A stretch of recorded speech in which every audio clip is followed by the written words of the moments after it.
At 2:47 a.m., the radar screens went dark. Not jammed, not overloaded, just gone. Seconds later, the first impact hit. Then another and another. By sunrise, over 7,000 targets had been struck, and one of the largest naval forces in the region had effectively disappeared. So how does an entire defense network collapse in a single night? That is the question no one is answering directly, because this was not just another strike, this was something else, something far more coordinated and far more dangerous. For years, Iran built layers of defense, surface-to-air missiles, underground facilities, and a navy designed for swarm warfare. Fast boats, anti-ship missiles, mine-laying vessels. The goal was simple: make any attack too costly. But that assumption just broke. In the early hours of the operation, multiple waves hit at once. Long-range bombers entered first, flying high, staying out of range, releasing precision-guided weapons. Then came low-altitude aircraft, closer, more aggressive, hitting anything that moved. But that is not the real problem. The real problem is timing. Everything happened at once. Air defenses did not get a second chance. Radars did not recover. Command centers did not coordinate. It was not just force. It was synchronization. Heavy bombers carried bunker-busting weapons, massive payloads, designed to go deep underground, targeting hardened sites. Missile production, storage facilities, command tunnels. And this is where things change, because these were not random targets. They were pre-mapped, pre-selected, and hit in sequence, meaning the attackers knew exactly where to strike and when.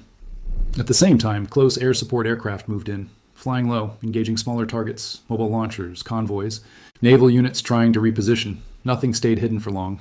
Then came the naval phase. Ports were hit, docked ships destroyed before they could move. Fast attack boats eliminated in clusters, larger vessels targeted from a distance.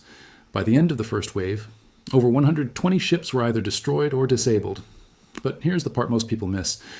Navies are not just ships. They are logistics, fuel, command, repair. When ports are gone, the fleet is gone too, even if some ships survive. And that is exactly what happened. This was not just about sinking vessels. It was about removing the ability to operate completely. Meanwhile, a new system entered the battlefield. For the first time in combat, a missile designed for speed, precision, and distance, launched from the ground, but striking like an air attack. This is where the equation changes again, because these missiles reduce reaction time. Targets do not see them coming early enough. Defenses struggle to respond, and once launched, they are almost impossible to intercept.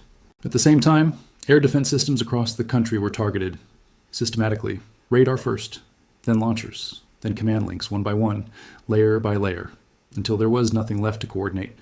This created a window, a gap in the sky, where aircraft could move freely. And once that gap opened, everything else followed. But this raises a bigger question.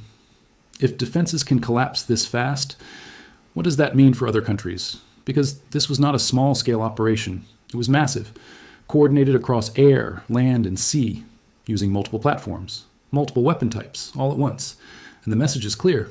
Modern warfare is no longer about single strikes. It is about overwhelming the system, breaking it faster than it can react. But here is where the tension builds. Despite all this destruction, there is no clear end, no timeline, no indication that the operation is slowing down. In fact, officials are preparing for something longer, something sustained, and that changes everything. Because short wars have limits, long wars do not. Energy markets are already reacting, prices are rising, uncertainty is spreading, and global attention is shifting. But the most important detail is still unfolding. What exactly was taken out, and what might still be hidden? Because if even a small part of the system survived, then this is not over, not even close. By 8:15 a.m., the operation was still ongoing, not slowing down, not pausing, expanding. New targets were being added in real time, which means one thing: this was not a fixed plan, it was adaptive. And that is what makes it far more dangerous, because once a system starts adapting mid-strike, it is no longer reacting, it is learning.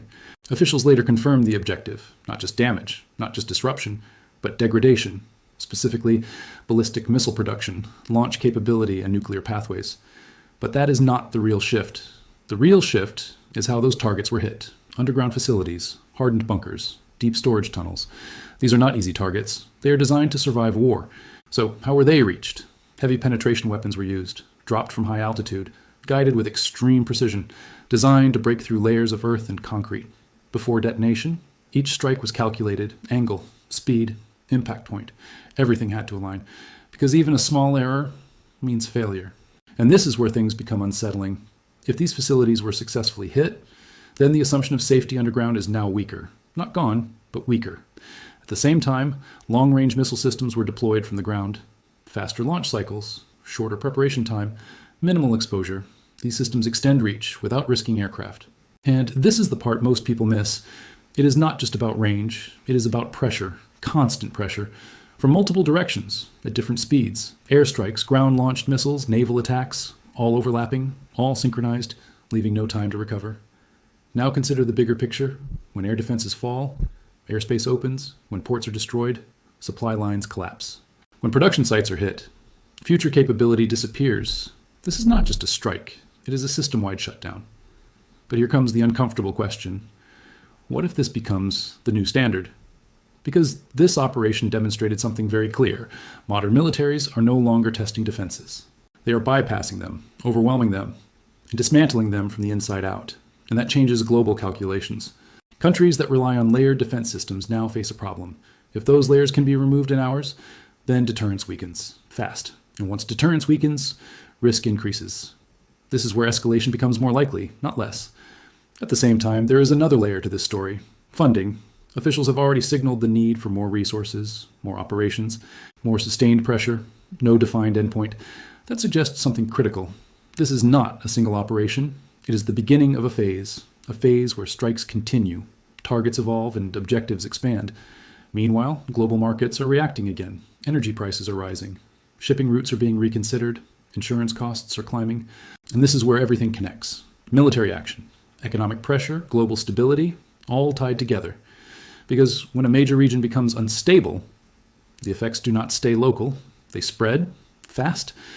But here's the final insight most people miss.